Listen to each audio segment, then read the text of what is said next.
একটা লোকের মানে ওজন খুব বেড়ে যাচ্ছে, খুব ওজন বাড়ছে খুব। তা লোকটা ডাক্তারখানাতে গেছে। তা ডাক্তারবাবু বলছে, ভাই কি অসুখ বলুন। তা রুগী বলছে, আমার কোনো অসুখ নেই, শুধু ওজনটা বাড়ছে। তা বলছে, পাল্লাতে উঠুন। পাল্লাতে উঠেছে, ওজন করে দেখছে মোটামুটি 85 কেজি হবে। তা ডাক্তার জিজ্ঞেস করছে, ভাই আপনি কি খান? তা লোক তখন বলছে, সকালে উঠে 20টা রুটি খাই আর 2 কেজি সবজি খাই। বলছে দুপুরে? বলছে দুপুরেও তাই। যে রাতে? বলছে রাতেও তাই। তাহলে সারাদিনে টোটালে 60টা রুটি খায় আর 6 কেজি তরকারি খায়, তাই তো? ডাক্তার দেখছে এর তো কোনো রোগ নেই, মেন রোগ হচ্ছে খাওয়া কমাতে হবে। ডাক্তার এখন ইংরেজিতে লিখে দিয়েছে যা লেখার। লোকটা ফার্মেসি নিয়ে গেছে প্রেসক্রিপশনটা পড়ে বলছে, ভাই তোমার কোনো ঔষধ লেখা নেই, এটা একটা পদ্ধতি চেঞ্জ করতে বলেছে। তো বলছে কি পদ্ধতি? বলছে সকালে উঠে 10টা রুটি 1 কেজি তরকারি, দুপুরে 10টা 1 কেজি তরকারি, রাতে 10টা 1 কেজি তরকারি, আর 1 মাস পরে দেখা করতে বলেছে। তা লোকটা এইরকম ভাবে খাওয়া দাওয়া করে 1 মাস পরে আবার গেছে। এখন ডাক্তার বলছে পাল্লাতে উঠুন। পাল্লাতে উঠেছে, দেখছে আগের মাসে ছিল 85 কেজি, এ মাসে হয়েছে 90 কেজি। ডাক্তারও অবাক, রুগীও অবাক যে রুগী কমার কথা। তখন রুগী রেগে গিয়ে বলছে, আগের সপ্তাহে আপনি 1000 টাকা ফি নিয়েছেন, রেজাল্ট এই 5 কেজি বেড়ে গেল। হ্যাঁ, কি আপনি ঔষধ দিলেন? আপনি এক কাজ করুন, কড়া ট্রিটমেন্ট চালান। তখন ডাক্তার দেখছে কড়া ট্রিটমেন্ট তোর ব্যবস্থা করছি, দাঁড়া। আবার লিখে দিয়েছে সকালে 5টা রুটি 500 গ্রাম সবজি, দুপুরে 5টা রুটি 500 গ্রাম সবজি, রাতে 5টা রুটি 500 গ্রাম সবজি। প্রথমে খেত কটা রুটি? 60টা। তারপরে কমে হলো 30টা, এখন কটা? 15টা। এখন ডাক্তারের কাছে আবার গেছে 1 মাস পরে, এখন ওজন করে দেখছে আগের মাসে ছিল 90, এ মাসে হয়েছে 1 কুইন্টাল, মানে 100 কেজি। ডাক্তারের তো মাথা খারাপ, যে কেমন সর্বনাশ ব্যাপার। হ্যাঁ, এর ওয়েট লস হবে কি, আরো তো লাভ হচ্ছে, বাড়ছে, কারণ কি? তখন ওই রুগী ডাক্তারকে খুব গাল দিচ্ছে, শুয়োর, কুকুর, বান্দর, ছোট লোক, আমাদের এলাকায় যদি পাই না তোমার পাছার চামড়া তুলে দিব। 3 বারে তুমি 1000 করে টাকা নিয়েছো, 3000, ওজন আরো বেড়ে গেছে, মানে বিয়াদব, ডাক্তার না ঘোড়ার ডিম তুমি। খুব ছোট বড় করে বলছে। বলতে বলতে লোকটা অফিস থেকে বা ডাক্তারের চেম্বার থেকে চলে যাচ্ছে। ডাক্তারের কিন্তু মন খুব খারাপ। ডাক্তার বলছে, রুগী দেখেছি, এইরকম রুগী জীবনে দেখিনি, কুমার তো কথা। ডাক্তার শিক্ষিত মানুষ, রুগীকে আবার ডেকে বলছে, ভাই শুনুন, আচ্ছা ভাই আমি যা প্রেসক্রিপশন করেছি তো ওজন কমার 100% কথা, ওজন আপনার বেড়ে গেল, কারণ কি? আচ্ছা ভাই আপনি রুটি কিভাবে করেন? তখন বলছে, কেন? 60টা রুটি করতে যতটা ময়দা লাগতো অতটা ময়দায় 15টা রুটি করি। কি বুঝলেন? মানে 60টা রুটি করতে যতটা ময়দা লাগতো অতটা ময়দার এখন রুটি করছে কটা? 15টা। ওয়েট কমবে? ওয়েট কমবে? কমবে না। আমরা মাজারে যাই না, আমরা শুধু মনে করি মাজারটা মনে হয় শিরক। আমরা রুটির গুনতিতে কমিয়েছি, আটার ওজনে কমাইনি। আমরা মাজারে যাই না, কিন্তু দেখবেন হাতে তাবিজ বেঁধে ঘুরছে, আছে না? লাল সুতো পরে ঘুরছে। তার মানে কি? এটাও শিরক, ওটাও শিরক। ও মাজারে যাওয়াটাকে অপরাধ মনে করছে, ওইটাকে খারাপ মনে করছে, অথচ তাবিজটাকে মনে করছে মোটামুটি চলবে। এতে তো কোরআনের আয়াত লেখা, এতে কি আর জাতা লেখা? কোরআনের আয়াত লেখা। হ্যাঁ, পাগল কোথাকারে। আল্লাহ নবী সাল্লাল্লাহু আলাইহি ওয়াসাল্লাম বলেছেন, মান তাআল্লাকা তামিমাতান ফাকাদ আশরাকা, যে ব্যক্তি হাতে কিছু লটকিয়ে নেয় অবশ্যই সে শিরক করলো। 1 2 হচ্ছে এই আপেল খেলে শরীরের উপকার হয়, আপেল গলায় বেঁধে ঘুরলে উপকার হয় না। হয় কোরআন মাজিদ পড়লে উপকার হবে। অসুস্থ হয়েছেন, সূরা ফাতিহা বলে শরীরে ফুঁক দেন, ভালো হয়ে যাবে। আয়াতুল কুরসি পড়ুন, মুআব্বিজাতাইন পড়ুন, অর্থাৎ কুল হুয়াল্লাহু আহাদ, কুল আউযু বিরাব্বিন নাস, কুল ইয়া আইয়ুহাল কাফিরুন, কুল আউযু বিরাব্বিল ফালাক, এই 4টে পড়ুন, একটা অসুস্থ মানুষকে ফুঁক দেন, ভালো হয়ে যাবে। এটা হাদিসে মানা নেই, কিন্তু আপনি গলায় বেঁধে কেন সূরা ফাতিহা ঘুরছেন? এ যুক্তি আপনাকে কে দিল? হ্যাঁ, কে আপনাকে এই যুক্তি দিল তাবিজ গলায় বেঁধে ঘুরতে হবে? এটা শিরক, মারাত্মক বড় পাপ।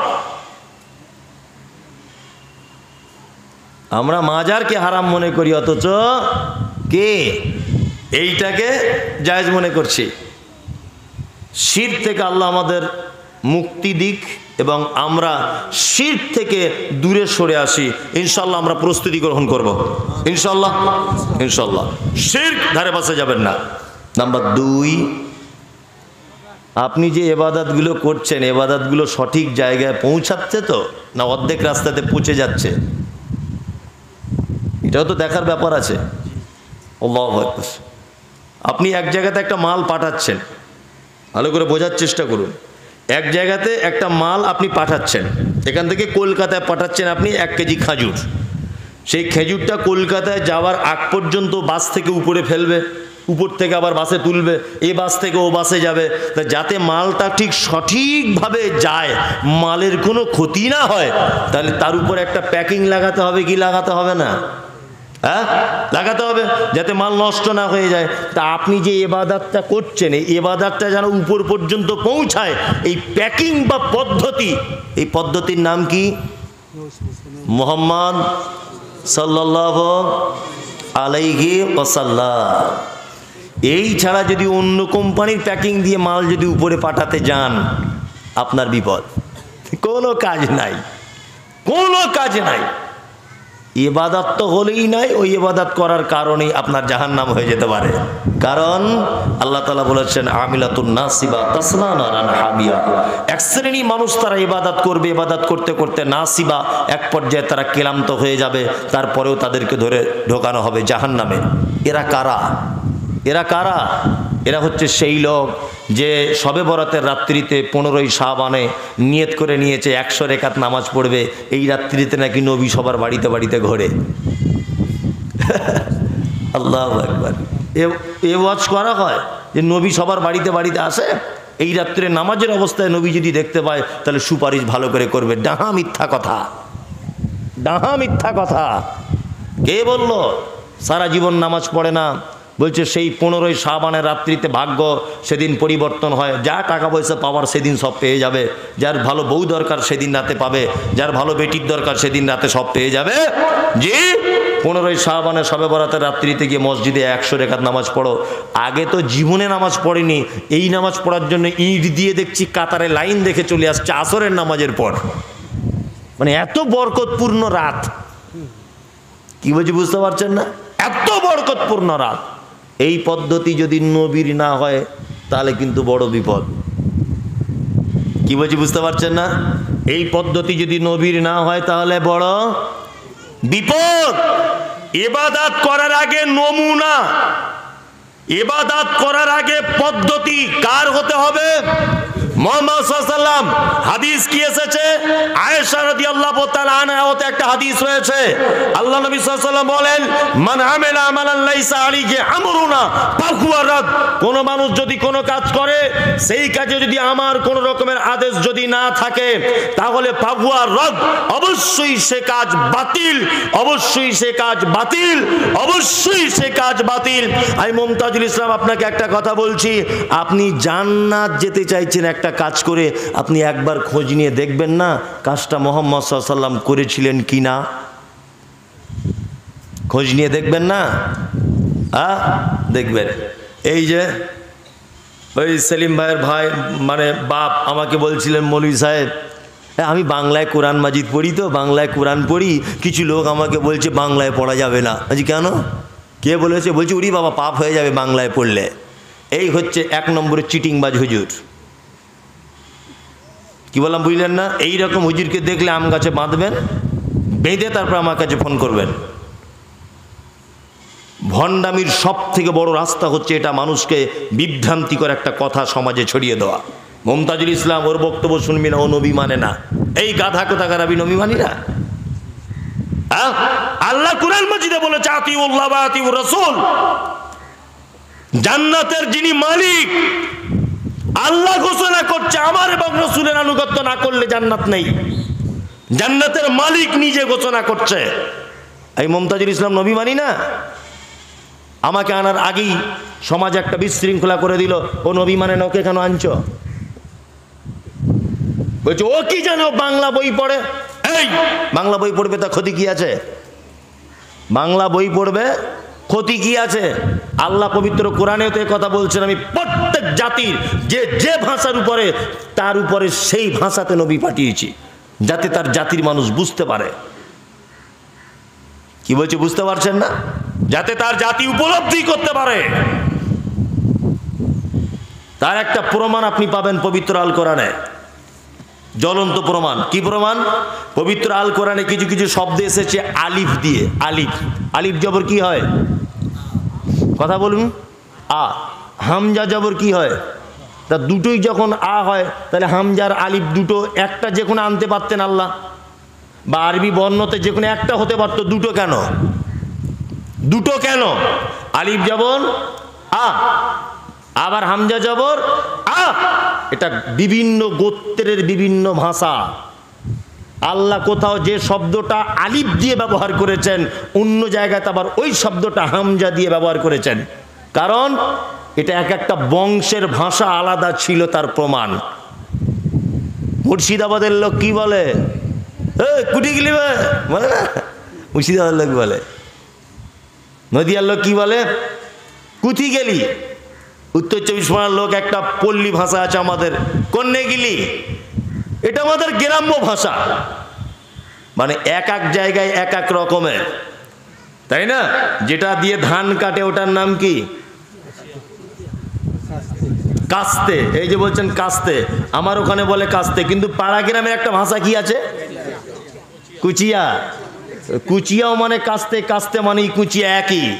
এলাকা ভিত্তিক ভাষার ডিফারেন্স, তাই না? যেখানে আপনাদের মুরগি রাখে মায়েরা, ওই জায়গাটার নাম কি? খোয়ার। খোয়ার।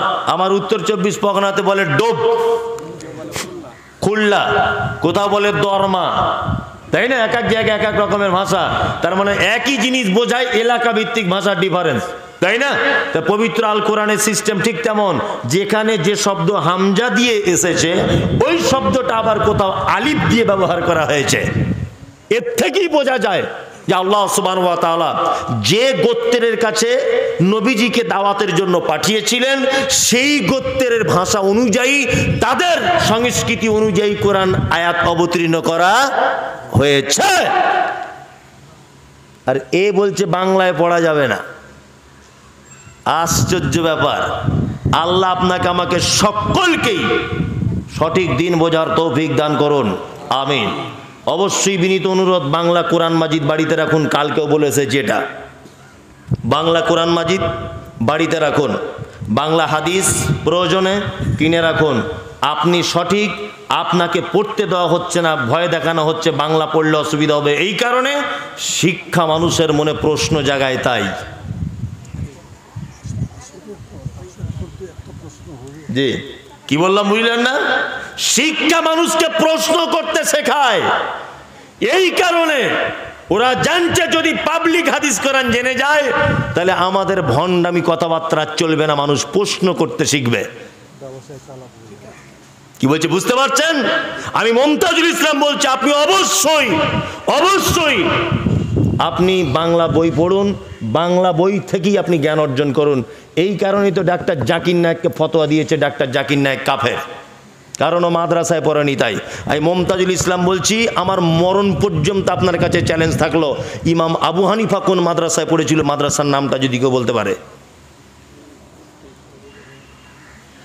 ইমাম আবু হানিফা রাহিমাহুল্লাহ কোন মাদ্রাসায় পড়েছিলেন এটা বলুক, একটা লোক প্রমাণ করুক।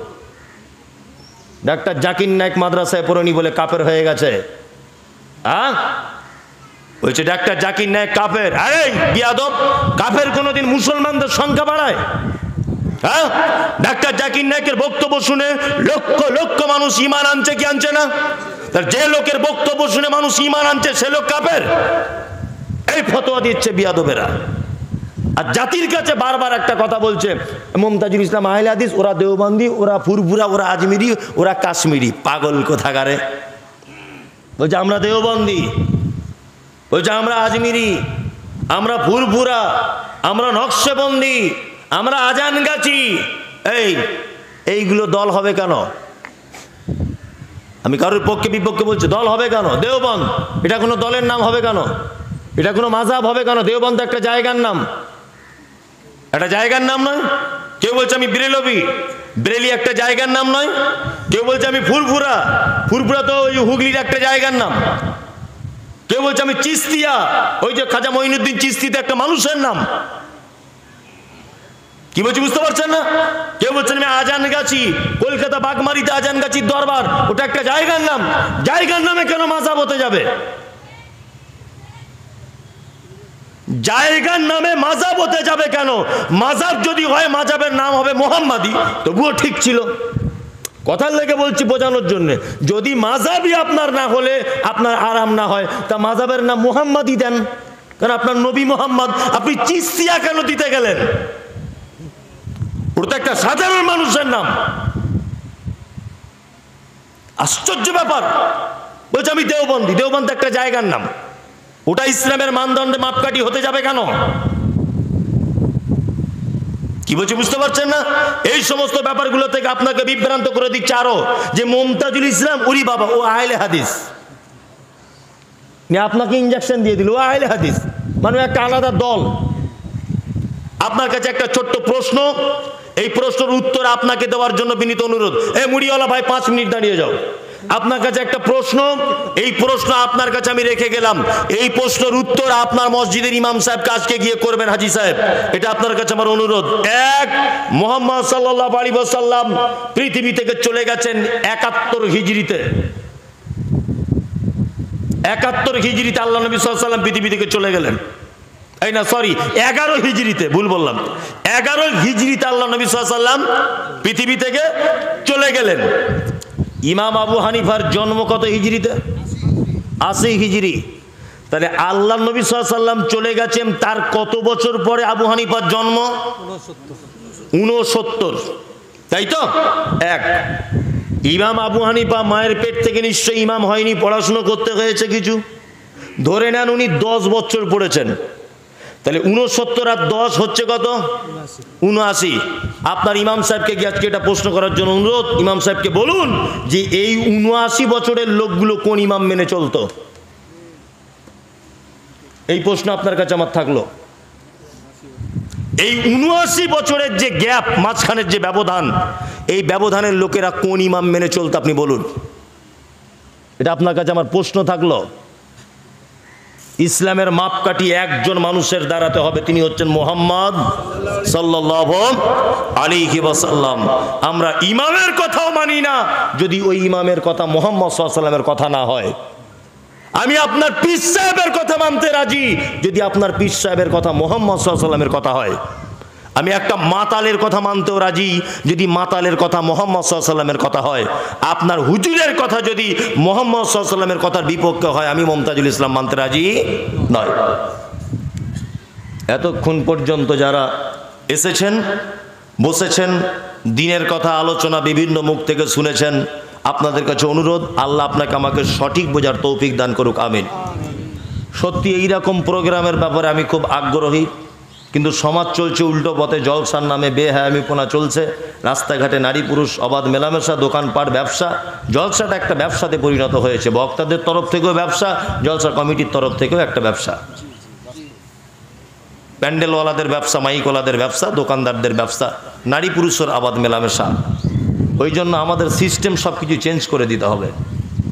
দিনের বেলাতে প্রোগ্রাম করবেন, সব থেকে ভালো, খরচাও সেভ, সব কিছুতে ভালো। আর রাতের বেলা যদিও বা করেন, দাওয়াতি প্রোগ্রাম করুন।